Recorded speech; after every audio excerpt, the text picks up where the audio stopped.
অহংকার পতনের মূল। আমাদের কি অহংকার হয়ে গেছে আমাদের টিম ইন্ডিয়াকে নিয়ে? নাম্বার 1 দল ক্রিকেটে, টি20 ওয়ানডে টেস্টে ছিলাম, এখন টেস্টে চলে গেছি 4 নম্বরে। যেমন ব্যাটিং করছে আমাদের লজ্জা লাগছে সত্যি। আমরা কোথায় খেলছি? দক্ষিণ আফ্রিকার মাটিতে নাকি ইন্ডিয়াতে? ইডেন গার্ডেনে আমরা গোহারা হারলাম, 124 রান চেস করতে পারলাম না, মাত্র 93 রানে অল আউট হয়ে গেলাম।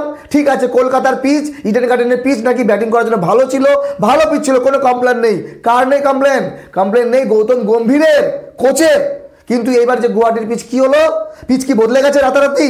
দক্ষিণ আফ্রিকা যেখানে টানা 2 দিন ব্যাট করলো, আউট করতেই পারছে না। বুমরা, সিরাজ, কুলদীপ লেগেই আছে, বল করেই যাচ্ছে।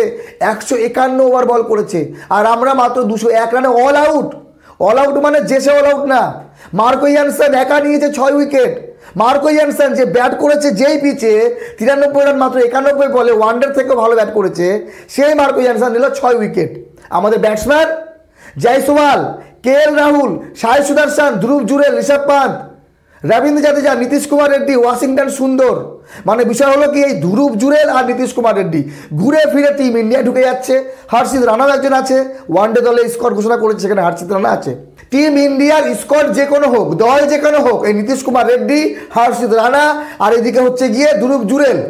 ধ্রুব জুরেল প্রথম টেস্টে ভালো কিছু করতে পারলো না, আজকে করেছে 0 রান। নীতিশ কুমার রেড্ডিকে আনা হয়েছে আকসার প্যাটেলের জায়গায়, তবুও আকসার প্যাটেল একটু ভালো করেছিল। ধ্রুব জুরেল প্রথম টেস্টে 13-14 করেছিল 2 ইনিংসে। এই হলো ব্যাপার। আমাদের টিম ইন্ডিয়া বর্তমানে 3 জন উইকেট কিপার আছে, কেএল রাহুল, ঋষভ পান্ত, ধ্রুব জুরেল।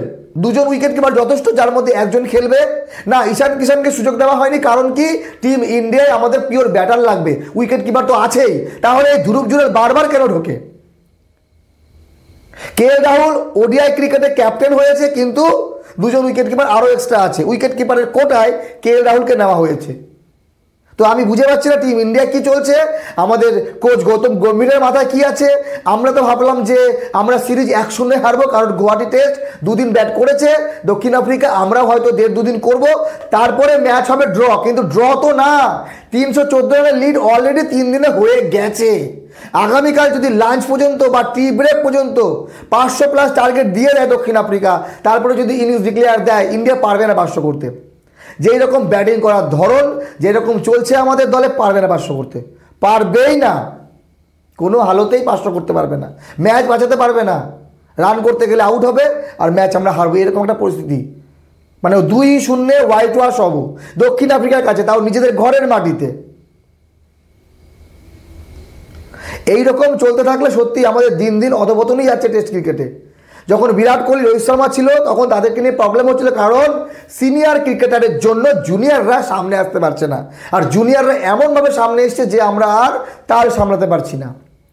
র্যাঙ্কিং তো গেছেই, WTCর ফাইনালে আমরা পৌঁছাতে পারবো কিনা এটা নিয়েও প্রশ্নচিহ্ন। টেস্টে বেস্ট, এখন কোথায় বেস্ট? সত্যি খুব খারাপ লাগছে টিম ইন্ডিয়া এই যে 3 ইনিংসে ব্যাট করলো।